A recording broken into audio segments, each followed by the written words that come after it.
Hi, ladies. Welcome to another midlife awakening.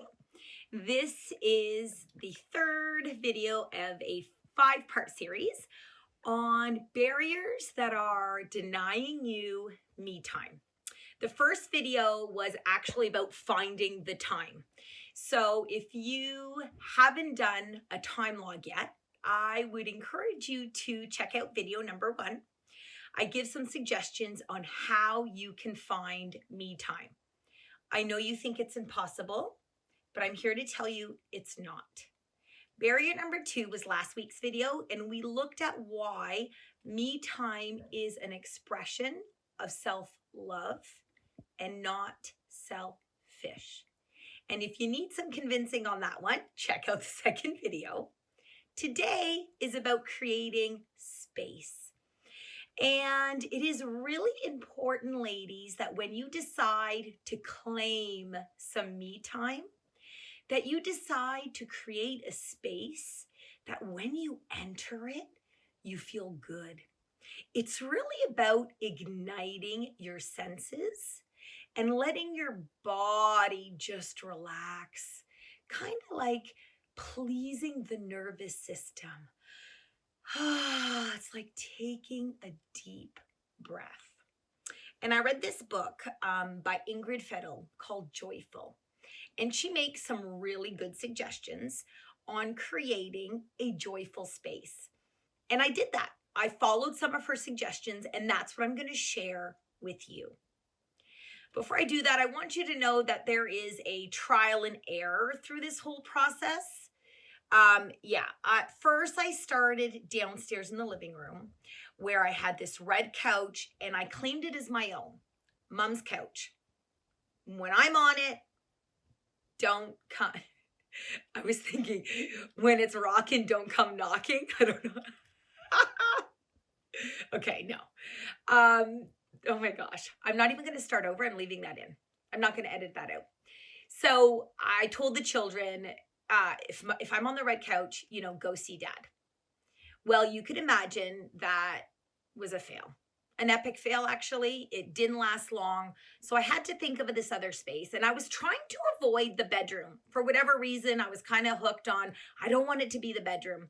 But in the end, it really was the only space where I could shut the door and it would be quiet.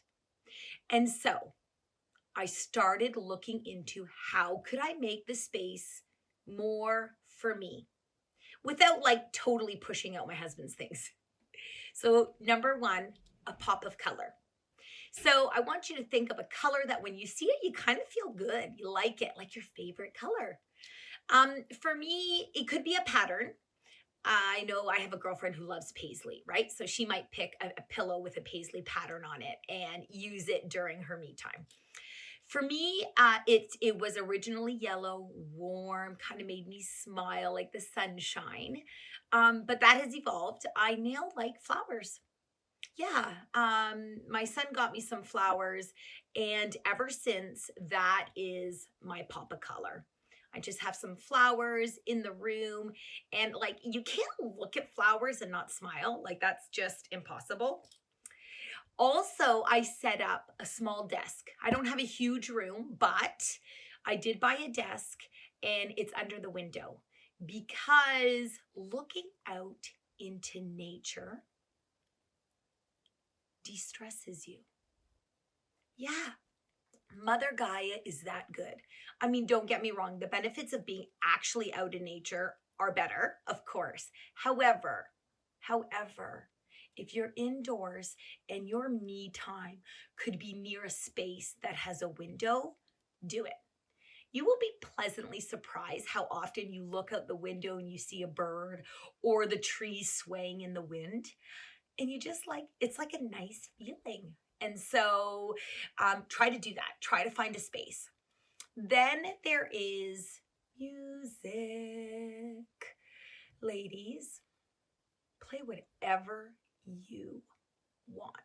Even if it's just to get you into the mood and settle and you're playing some chill music, or you feel like you need to be energized and you play your favorite dance song, Music gives you energy. It makes us cry. It makes us dance. It lifts us up from the couch to hug a friend.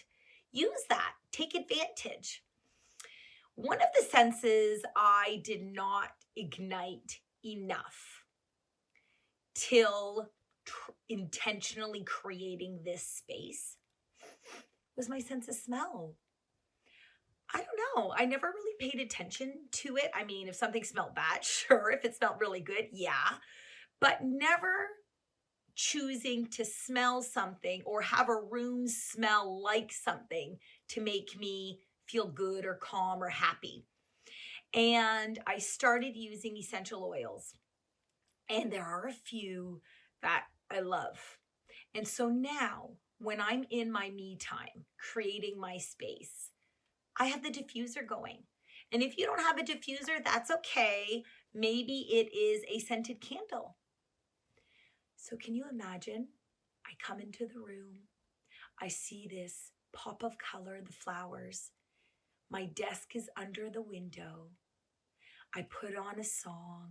I get my diffuser going. I light a candle. And to help set the intention, I choose a card. I read it. I sit with the message for just a moment. What does it mean to me? And I also burn sage. And that too is just to clear the energy in the room because a lot happens here. Okay, mind out of the gutter. I just meant like in the course of a day, in and out of the room. Molly, my daughter's in my closet looking for clothes. You know, Gavin comes in looking for a pair of socks in his dad's drawer. A lot of movement, a lot of energy. So I like to clear all that before I settle for some me time. And then, ladies, I like to have a latte. You get your favorite hot drink or maybe your favorite snack. The idea is when you come into this space, it is tailored for you. It is designed intentionally to make you feel good and relaxed. Because it is in this time where you're going to figure out what you really want, who you really are. You see, too often we have this like borrowed identity. And when I say that, I mean it's because we've picked up so many of our behaviors and beliefs without intentionally thinking about them. So you grew up in a household that believed this, well, so you just believe it. You're in a religion or a culture that believes women should do this, and you've already done it and have been for years. So creating a space that is going to bring you calm and quiet so that you can intentionally choose what is right for you and where you want to go and like live this most beautiful, authentic life is really important. And the truth is, you can have a lot of fun with it. Like, I really enjoyed creating this space. And I shit you not, the moment I shut the door, my whole body calms down, like for real. And everything that I set up to create and ignite my senses, I get even more calm and happy. I feel happy knowing that I'm going to get half hour, an hour, because I built it up, ladies, okay? It started at 15 minutes, but I've created this routine. And now, you know, my kids are older. Oh, which brings me to this. I did want to mention creating this lovely space within your home. I feel very lucky to have done that. And I could do it now even better than I could 5 years ago when I started, because my children are older. But if you still have little ones and it's really hard to create that boundary because they're little, may I suggest that you start your me time out of the house? Yeah, your space actually isn't here. Your space is out there. So take advantage. Let Mother Gaia offer you a space. Maybe it is a local park where you could sit at and there's a picnic table and you claim it as yours and that's where you go to journal or listen to music. Maybe you have a walk, a path by the water. Maybe none of those things are for you. Maybe you really want to be inside. Maybe it's cold. Maybe being outdoors isn't for you right now. Although try to work that in, okay? But you could go to your local cafe and you just make it a habit. Maybe you walk there, maybe you drive. What I'm trying to suggest though, ladies, is that if you can't find that space in the house, seek it elsewhere, but make it routine. If you switch up where you're going all of the time, the chances are the routine will not stick. And you really have to be consistent. So try finding a spot, maybe two, outside of the home where you can do whatever it is you're hoping to do during this me time. That's it. That's what today is about. It's about intentionally creating a space. So hopefully you've done the time log and you know when you have some time. By the way, if you haven't, can I just give you this little suggestion? At the end of the evening, when you are about to sit on the couch and binge watch your favorite show, because I get it. We have to do that sometimes, okay? But we probably do it more than we need to. 15 minutes before you go to do that, take 15 minutes for yourself. I'm willing to bet you increase that time the longer you do it. You're going to value those 15 minutes so much that you won't go back to your show as quick. You'll be like, I'll take 20 minutes, 30 minutes. And you watch less TV, but you've gained more time for yourself.